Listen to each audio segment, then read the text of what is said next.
Hello, magandang umaga po, tanghali, hapon, gabi.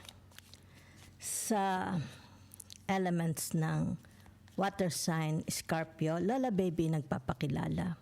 Ayan. Isa lang pong subscribe, likes, comments, or share. Kung di pa po kayo nakasubscribe sa aking channel, salamat po. Bigyan ko kayo ng timeless reading sa mga natitirang araw, linggo, sa buong buwan ng Hunyo. Okay?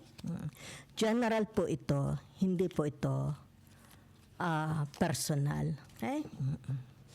So kung kayo po i-relate, salamat. Yan ha. So kung ano lang po ang lumabas na tarot at ang interpretation ng aking nakikita sa aking vision, yun po ang aking ibibigay sa inyo. Okay? So, meron po tayo dito tinatawag na the Ten of Cups. Okay. So, ibig sabihin nito, yung tinatawag na magkakaroon ng ending of a cycle and the beginning of a cycle. Ibig sabihin nito, kung kayo'y may mga kalungkutan, diba? Loss, okay? Pagkawala, okay? Or halimbawa'y kalungkutan kagaya ng wala kayong kapartner, wala kayong asawa, maaaring mga byuda kayo, mga hiwalay kayo, di ba? Or maaaring malayo ka, sa iyong tinatawag mahal sa buhay, di ba? Kung saan ka man, maaaring kaya ka siguro malayo because of your work. Okay? Siguro kaya ka malayo dahil mas yung tinatawag na maybe you work in another country, di ba?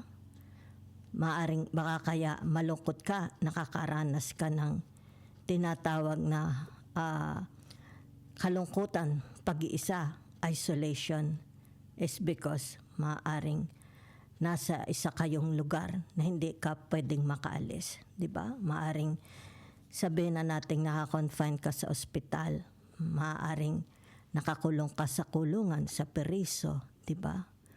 Or maaring tinatawag na wala kang tirahan. Wala. It's tinatawag talagang wala. Okay? As is, wala. Walang bahay. Walang natulong sa'yo. Diba? So, kita mo naman dito, yung tinatawag na the Ten of Cups is walang laman. Diba? So, maaaring for some of you, wala kang kaibigan. Okay?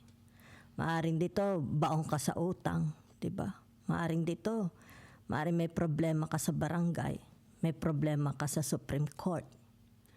Maaring dito may hablahan, okay? Maaring dito nakakaranas ka ng tinatawag na may nambubuli sa iyo, 'di ba? So, yan lang po ang nakikita ko. Yan. Maaring for some of you, merong infidelity, meron kang nararanasan, 'di ba? Kung kaya dito, it's like, for some of you, is tinatawag, nagtatago, okay? They are behind the curtain, diba? It's like, maaaring may trauma. They don't want to see, ayaw nila masaksihan what's going on, especially sa kung saan sila naroon, diba? Isolated. So, narito, ang tinatawag na the Three of Cups, di ba? Okay. So, ibig sabihin nito, yung tinatawag na connection nyo. Okay? Sino ang kakonekta ninyo? Kasi tatlo na ito. Okay? Sino ang mga karelasyon ninyo? Di ba? So, tinatawag na the Three of Cups. Family ba ito? Has it something to do? Bakit dito meron tinatawag na na-experience mo? The emptiness, the sadness, frustrations, di ba? It's like injury, sickness, confinement. Okay? So, sino dito? It has something to do about marriage. Your in-laws, di ba? Other people, let's say, maaring people with authority, di ba? Ano ito? Ano itong tinatawag na na-experience ninyo? It's like you have no good relationship with your mother, with your in-laws, with your spouses. Diba? So your cups is empty. Okay? There is no growth. So naririto ang tinatawag na the Two of Cups. So ibig sabihin nito, there's something to do about your relationship. Either sa marriage ito or parents. Okay? Or maaari namang sabihin na natin sa mga organization, maybe sabihin na natin sa inyong in-laws, sandali lang ha. Kung sino itong, it's like you have a contract, di ba? Ibig sabihin nito, there is no growth. Kasi Two of Cups, ibig sabihin yan, empty, pure empty. Okay? May utang ba kayo? May problema ba kayo sa kinauutangan nyo? Or may mga tao bang umutang sa inyo na hindi nagbayad? Kumbaga dito'y sumira sa kontrata. Okay? Meron ba kayong tinatawag na let's say sabihin na natin sa barangay, sa judges, sa military, di ba? Ibig sabihin nito, yung tinatawag na pananagutan. Anong pananagutan mo sa kanila? Sila ba ang may pananagutan sa iyo? Or ikaw ang may pananagutan sa kanila? Bakit puro empty ang inyong cups? Okay? So, ibig sabihin nito, tinatawag na the King of Swords. Di ba? It's about someone with authority. Yan. So, ibig sabihin nito, sino itong tao na ito? Di ba? It's like tinatawag na you have, nakikita naman, di ba? You are single here. Mag-isa ka lang, di ba? What are you expecting? Ano ba inaasahan mo, di ba? Sa tinatawag na relationship, okay? Ano inaasahan mo from them, di ba? Anong hinihintay mo? Naghihintay ka ba ng tinatawag na partnership? Naghihintay ka ba ng tinatawag na commitments nila sa iyo? Okay? It's like it needs two to tango, di ba? Or naghihintay ka ng growth, di ba? Sa iyong trabaho, sa iyong relationship sa mga tao. Anong hinihintay mo? Di ba? Yan o, nakatingin ka. Okay? Naghihintay ka ba ng ibabayad nila sa iyo? Naghihintay ka ba ng kapalit ng serbisyo mo sa kanila? Okay? Has it something to do about your work? Di ba? Has it something to do about your love relationship? Nag-expect ka ba ng kapalit sa iyong tinatawag ko ikaw is may asawa? Kung ikaw is nasa trabaho, nag-expect ka ba ng promotion? Nag-expect ka ba ng increase? So, ibig sabihin nito, ano itong ine-expect mo? Okay? Nag-expect ka ba na bibigyan ka ng kontrata? Nag-expect ka ba na i-hired ka nila? Nag-expect ka ba na ikaw is tatanggapin sa tinatawag na relationship na ito? Nag-expect ka ba ng growth? Nag-expect ka ng promotions? So narito ang tinatawag na the king. The king of, tinatawag the king of wands. Okay? So it needs an action. Diba? It's like, kung ano ito ina-expect mo, sa ikaw din, di ba? It's like, kailangan umaksyon ako, di ba? Para malaman ko, yung tinatawag black and white, di ba? Oh, kakaroon ba dito ng relationship? Kakaroon ba dito ng commitments, di ba? It's like tinatawag agreement, di ba? Kumbaga dito, gagawa ka ng action para malaman mo if there is a growth, di ba? Saan ang growth? Love romance, sa trabaho, your interaction to others, di ba? So gagawa ka ng action para malaman mo saan ang posisyon mo. Saan ka nakatayo, di ba? Saan ang iyong tinatawag, ano-ano ang, it's like tinatawag understanding between you and them. Saan ka lulugar, di ba? Kung maghintay ka lang na maghihintay, ibig sabihin nito, nakakainip. So it needs, tinatawag, an action from you. Di ba? Para malaman mo, okay? Has it something to do about love, romance, your marriage, your relationship to others, di ba? Sino ang mga taong kausap mo, di ba? Kumbaga dito ay para malaman mo agad the result. So, ibig sabihin nito, yung tinatawag na nakasakay na siya sa kabayo niya. So ito yung ibig sabihin nito, the knights, di ba? Ibig sabihin nito, yung tinatawag na kailangang ito is mangyari na, di ba? So nakikita ko, it's from you. Okay? Gagawa ka na, tinatawag nito, kikilos ka na, di ba? Yan. Kikilos ka na. Yan. Kung halimbawa sabihin na natin what you are offering, what's your intention, 'di ba? Para malaman mo na the outcome, 'di ba? If it's like tinatawag, gusto mo na ng immediate result, immediate reply, 'di ba?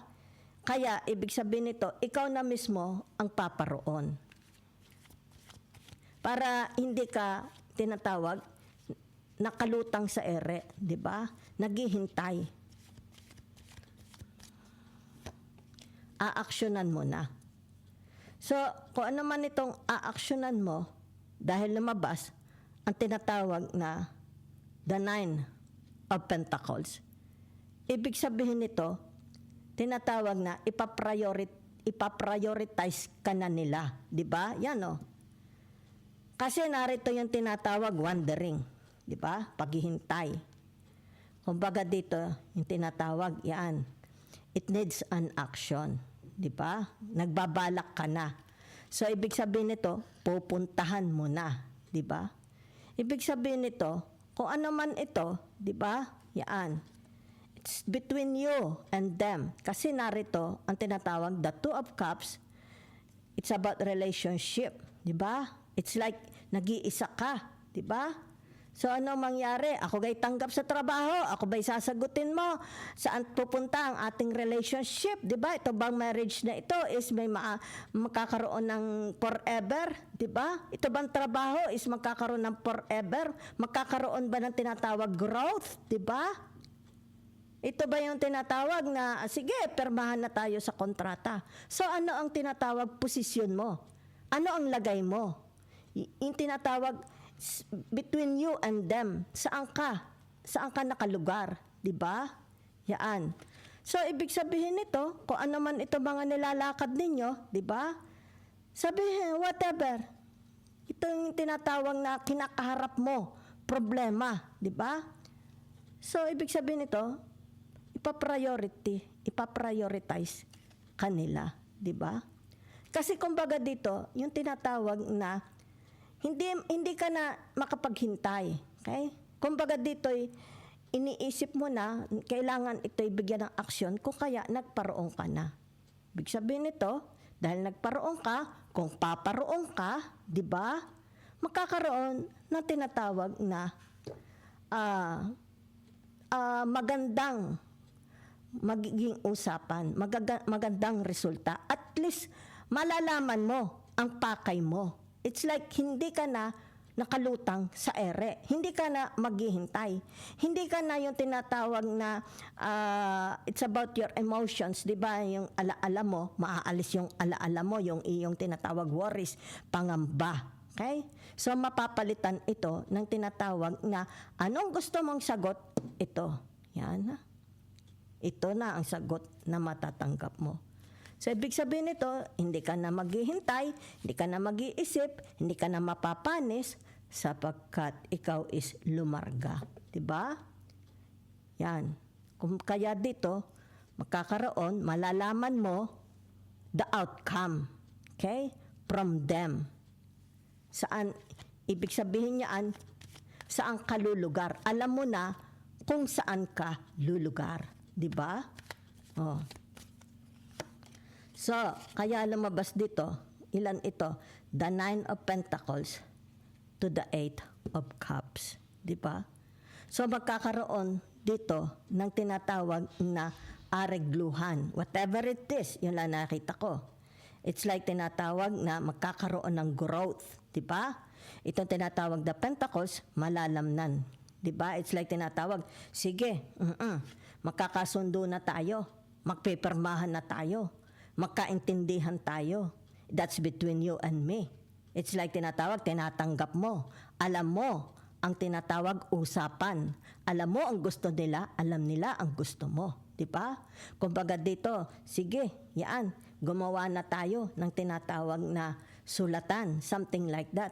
So whatever transpires sa tinatawag na the 8 of Cups, whatever transpire dito sa tinatawag na the 2 of Cups, it has something to do about relationship of you and them. Ibig sabihin nito, transparent, magkakaroon ng tinatawag na success, ng tinatawag growth. Di ba? Growth. Ano man ang intensyon, whatever is this, hindi ko po alam saan mang areas ng buhay mo ito. Ano ito tinatawag na relationship na ito na kailangan magkaroon ng growth since this is an empty cups, di ba? Empty. So lumabas ang tinatawag na the Pentacles. Okay, ibig sabihin nito, tangible. Okay, mahahawakan. Okay? It's like tinatawag na maaalis ang pangamba mo. Maaalis ang iyong isip-isip agam-agam. Diba? Kung kaya dito, ibig sabihin nito, kung sino man ito, sino ang karelasyon mo? Asawa mo, ang iyong mga kaibigan, ang society, ang boss mo. Sige, sabihin na natin, mga militar, mga pulis, di ba? O halimbawa, sabihin na natin, principal sa school ng anak mo, may problema ba ang anak mo? Sino ito? Hospital ba ito? May billings ka ba sa hospital? Di ba? Something like that. Sabihin na natin, nagkasakit. Kumbaga dito, ay, sandali lang muna, ha? Okay. Kumbaga dito, yung tinatawag na kailangan magbayad ka. Diba? Kailangan transparency. Saan man ito? Trabaho ba ito? Is it has something to do about your health? Has it something to do about your tinatawag na obligation mo for others, di ba? Obligasyon mo. Halimbawa, obligasyon mong magbayad or sila ba may obligasyon magbayad sa iyo? Sino ang may obligasyon dito? Ikaw ba may obligasyon sa kanila or sila ang may obligasyon sa iyo? Or pareho kayong may obligasyon sa isa't isa? 'Di ba? Kaya nga dito tinatawag, it's like parang naguhulaan. It's like tinatawag, ay ano ba ito? Ito ba is yung tinatawag na tayo'y nagkakaintindihan, 'di ba? Whatever is this. Sa tinatawag na relationship, there is growth, there is growth.